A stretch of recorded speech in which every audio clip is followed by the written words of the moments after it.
전 세계에서 가장 앞서 있다는 미국, 그 중에서도 최고로 꼽히는 하버드 의대를 졸업한 한 미국 의사.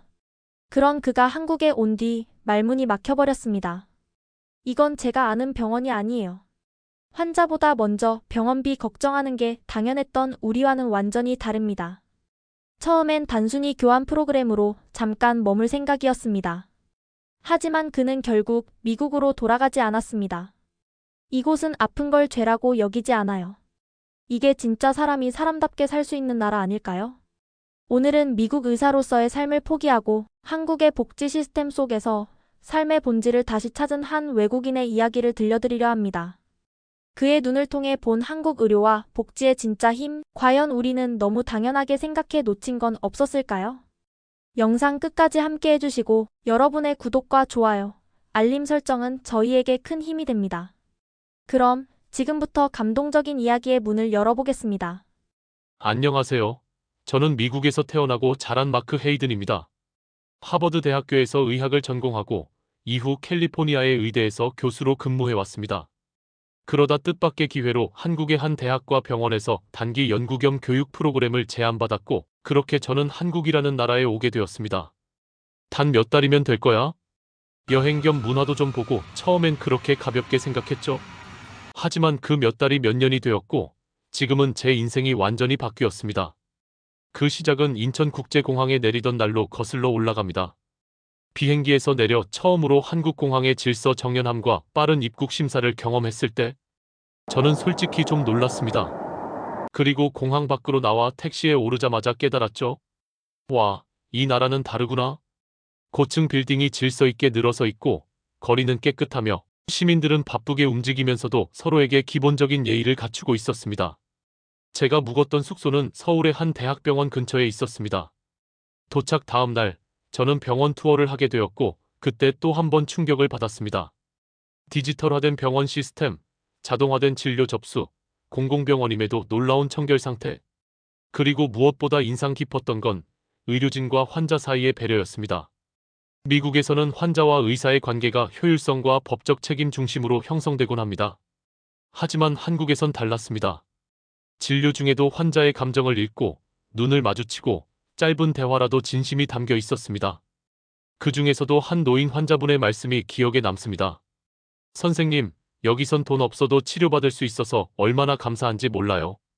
저는 그 말을 듣고 한동안 입을 다물 수 없었습니다. 미국에서는 의료보험이 없으면 응급실조차 진입하기 어려운 경우가 많습니다. 수술 하나 받기 위해 집을 담보로 대출을 받는 사람들이 허다하죠. 그런 나라에서 평생 살아왔던 저로선 치료받을 수 있음이 혜택이 아닌 당연한 권리로 여겨지는 한국의 모습이 정말 낯설었습니다. 그리고 제가 연구하던 프로그램 중 하나는 한국의 공공의료와 복지 시스템을 주제로 하는 프로젝트였기에 자연스레 국민건강보험 제도와 기초생활지원정책 등에 대해 깊이 있게 알게 되었죠.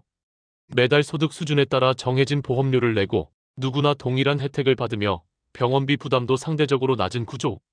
미국의 민간보험 중심 시스템과는 아예 차원이 달랐습니다.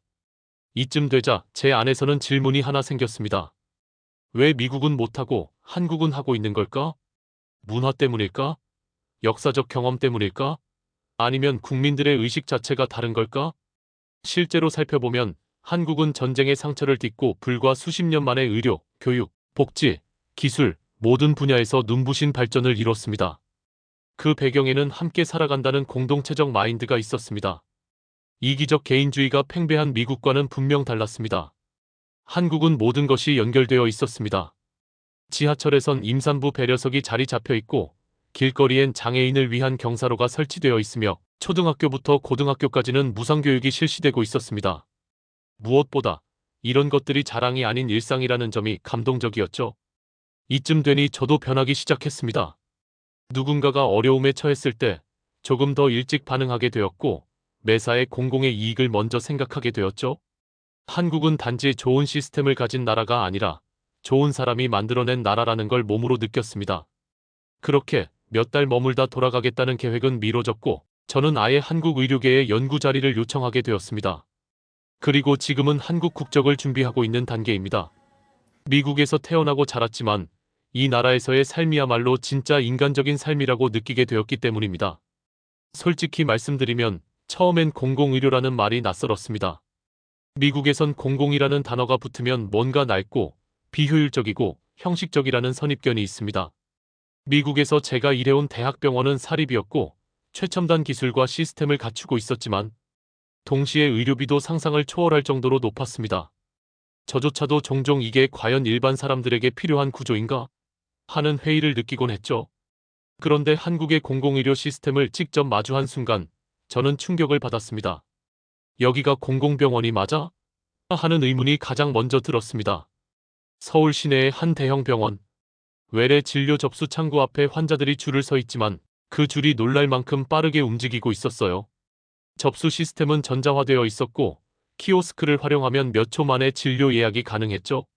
무인기계에 익숙지 않은 고령자들을 위해 따로 안내 도우미가 서 있었고 심지어 외국인을 위한 통역 서비스도 상시로 운영되고 있었습니다.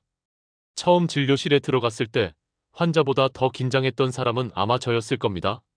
저는 한국어가 능숙하지 않았기에 의료진의 대화나 시스템이 어려울까봐 걱정했지만 오히려 걱정은 기우였죠. 담당 의사는 유창한 영어로 친절히 설명해 주었고 전자차트를 기반으로 환자의 과거 병력과 영상 자료를 즉석에서 확인하며 진료를 진행했습니다. 그 모든 과정이 짧고 간결했으며 놀랍도록 정돈되어 있었습니다. 가장 놀라운 것은 그 진료비였습니다. 이 모든 걸 해서 진료비가 5,000원이라고요? 솔직히 귀를 의심했습니다.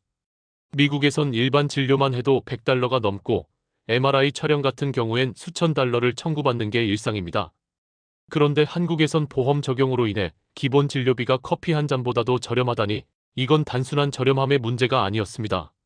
의료 접근성, 즉 누구나 치료를 받을 수 있는 권리가 실제로 구현되고 있는 나라였던 겁니다.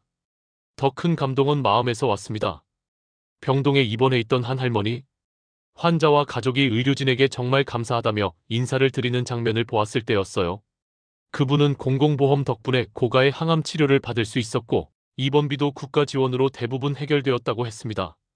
그분의 눈에는 진심이 담겨 있었습니다. 그건 돈으로 살 수 없는 안심, 그리고 신뢰였습니다.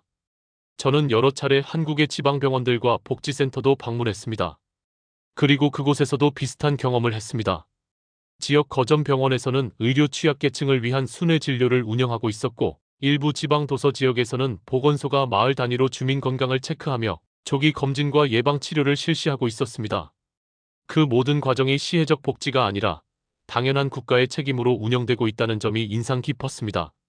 미국의 공공의료는 종종 기부나 자선의 틀 안에서 존재하지만 한국에선 그게 시스템 자체였고 모든 시민이 동등하게 존중받는 구조였습니다. 그리고 또 하나 저는 당뇨병 관리를 위한 진료를 참관하던 중 의사가 환자에게 식단 관리를 위한 앱을 추천하고 이후 간호사와 영양사가 협력하여 실질적인 생활 지도를 이어가는 모습을 봤습니다. 이건 의료가 아니라 삶이었습니다. 환자의 증상만 보는 것이 아니라 그들의 삶 전체를 보며 조율해 나가는 통합형 의료의 힘을 저는 처음으로 실감했습니다. 한국의 의료 시스템을 연구하면서 자연스레 의료인들의 업무 강도에도 관심을 갖게 되었고 번아웃이라는 키워드도 조사하게 되었습니다. 물론 한국의 의료진 역시 많은 업무에 시달리고 있었지만 그럼에도 불구하고 환자 중심의 태도는 흐트러지지 않았습니다. 동료 의사들조차 환자가 건강해지는 걸 보는 게 힘든 일에도 버티게 한다고 말했습니다. 이건 단순한 프로페셔널 정신이 아니라 한국 의료 시스템 자체가 갖고 있는 공감의 구조 때문이란 생각이 들었습니다. 그리고 그 순간 제 마음속에서 한 가지 결심이 서기 시작했습니다. 이 시스템을 더 많은 사람들에게 알리고 싶다. 미국에서도 이런 구조가 가능할까? 제 고향에도 이런 의료 정의가 실현될 수 있을까? 한국에서 제가 보고 경험한 공공의료는 단순히 시스템이나 기술의 문제가 아니었습니다. 그것은 사람에 대한 철학, 국가에 대한 신뢰, 그리고 사회가 함께 살아간다는 믿음이었어요.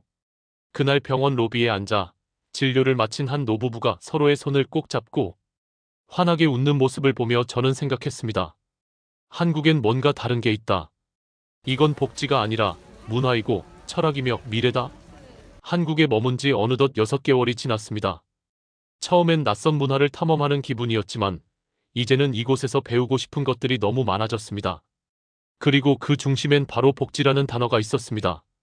복지. 미국에서 이 단어는 언제나 논쟁거리였습니다. 선거철마다 복지 정책이 이슈가 되고 좌파냐 우파냐에 따라 찬반이 갈립니다. 의사로서 저는 의료 시스템 안에 있으면서도 늘 그 회의의 한복판에 서 있었죠. 과연 공공은 가능할까? 무상은 지속될 수 있을까? 하지만 한국에서 보게 된 복지는 전혀 달랐습니다. 그것은 국가가 시민을 대하는 기본 태도이자 인간이 인간답게 살아가기 위한 존엄의 문제였습니다. 한 번은 이런 일이 있었습니다. 제가 자주 가는 편의점 앞에서 할머니 한 분이 넘어지셨습니다.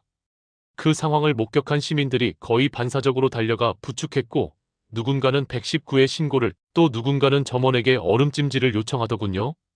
전 응급의학과 의사로서 본능적으로 상태를 확인했는데 다행히 큰 부상은 아니었습니다.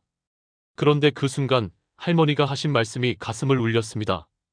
괜찮아요. 나라에서 잘 해줘요. 병원비도 걱정 없고 복지관에서도 잘 챙겨줘요. 그분의 표정엔 두려움 대신 신뢰가 담겨 있었습니다. 저는 그 말을 듣고 한참 동안 멍하니 서 있었습니다. 미국에서는 노인이 거리에서 넘어지면 걱정은커녕 병원비부터 떠올립니다. 이 정도면 보험이 커버될까? 이게 응급으로 인정될까? 이런 걱정이 먼저 들죠. 하지만 한국에선 걱정보다 함께 살아간다는 안도감이 더 먼저 찾아왔던 겁니다. 며칠 뒤 저는 직접 한 노인복지센터를 찾아가 봤습니다.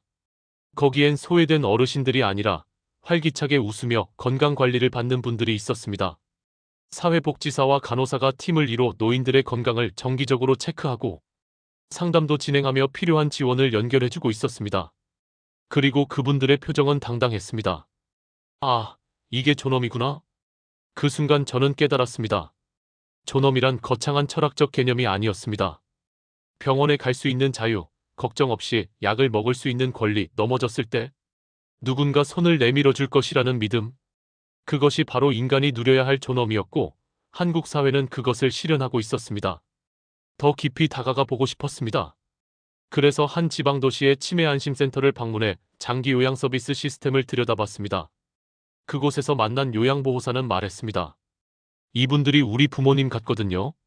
그냥 직장이 아니라 함께 살아가는 거죠. 눈물이 날 뻔했습니다. 이건 복지가 아니라 삶이었습니다. 사람을 비용이 아니라 존재로 보는 사회, 그 철학이 제 가슴을 흔들었습니다. 저는 미국의 의료체계에서 너무 오랜 시간 동안 숫자와 효율만을 따져왔는지도 모릅니다. 의료수가, 환자 회전율, 민영보험의 커버리지 그런 단어들이 익숙해져 있었죠. 그런데 여기 한국에서 만난 복지는 그런 숫자 뒤에 숨은 사람을 드러내고 있었습니다. 그리고 저는 깨달았습니다. 제가 한국에 와서 느꼈던 감정의 실체는 충격이 아니라 질투였다는 걸요. 미국은 분명 세계 최고의 의학 기술을 보유한 나라입니다. 하버드 대학, 메이오 클리닉, 존스 홉킨스 등 뛰어난 연구기관과 의사들이 있습니다. 하지만 그 모든 시스템이 누구나에게 열려 있지는 않습니다. 보험이 없으면 치료조차 받을 수 없습니다. 불평등은 그 자체로 생명을 위협합니다. 반면 한국은 기본이 깔려 있습니다. 그 기본 위에 삶을 세울 수 있는 구조가 있다는 건 인간에게 가장 본질적인 안정감이 됩니다. 그래서 저는 이제 제 삶을 다시 생각하고 있습니다. 단순히 의학의 기술이 아닌 인간 삶의 질을 중심에 둔 의료. 그것이야말로 진정한 의료이며 한국은 그 가치를 실현하고 있는 나라였습니다. 한국은 저에게 새로운 기준을 알려주었습니다. 그 기준은 숫자도 기술도 아니었습니다. 그건 사람입니다. 사람을 중심에 두는 사회. 그게 진짜 선진국입니다. 지금 이 순간도 저는 제 일기장에 새로운 문장을 써내려가고 있습니다. 한국에서 나는 비로소 의사이기 전에 인간이 되었다. 돌아보면 이 땅에 발을 디딘 첫날부터 오늘에 이르기까지 제가 경험한 일들은 하나같이 시스템이 아니라 사람이었습니다. 거리에서 마주친 할머니의 미소, 복지센터에서 뛰어다니던 간호사의 발걸음, 그리고 병원에서 만난 환자의 말 한마디까지 한국은 저에게 새로운 기준을 알려줬습니다. 복지는 통계나 정책이 아니었습니다. 복지는 삶이었습니다. 그 속엔 타인을 향한 배려가 있었고 사회 전체가 함께 나아가려는 의지가 있었습니다. 미국에서 저는 늘 경쟁 속에 살았습니다. 누구보다 빠르게, 더 많이, 더 높이. 그 속에서 나는 의사였지만 때로는 환자의 마음을 잊은 적도 있었습니다. 하지만 한국에서 저는 의사이기 전에 사람으로 돌아왔습니다. 처음엔 이해할 수 없었던 문화가 이제는 제게 가장 소중한 기준이 되었습니다. 병원을 나서며 저는 매일 같은 다짐을 합니다. 오늘도 누군가의 삶에 따뜻한 손을 내밀 수 있기를. 한국은 저에게 그 손을 내밀어준 나라였고, 이제 그 손길을 이어갈 차례는 제 몫입니다. 어쩌면 제가 진짜로 이 나라에 와서 배우게 된 것은 의학이 아니라 인간이 인간답게 살아가는 법이었는지도 모릅니다. 오늘 이야기 어떠셨나요? 한국에 와서 비로소 사람답게 살 수 있었다. 이 말은 단지 한 사람의 감동적인 체험담이 아닙니다. 이 땅의 복지 시스템과 의료 현장이 얼마나 따뜻하고 인간 중심적인지 다시 한번 돌아보게 만드는 메시지이기도 하죠. 우리가 너무 익숙해서 모르고 지나쳤던 것들이 누군가에겐 평생 그리워하던 존엄이자 기회였다는 사실 잊지 말았으면 합니다. 이 이야기를 통해 여러분도 다시 한번 한국이라는 나라의 따뜻한 가능성과 우리가 가진 소중한 것들의 가치를 느껴보셨기를 바랍니다. 다음에도 세상을 따뜻하게 만드는 이야기를 가지고 다시 찾아올게요. 구독과 좋아요, 알림 설정으로 함께 해주세요. 여러분의 응원이 더 많은 이야기를 이어가는 힘이 됩니다. 감사합니다.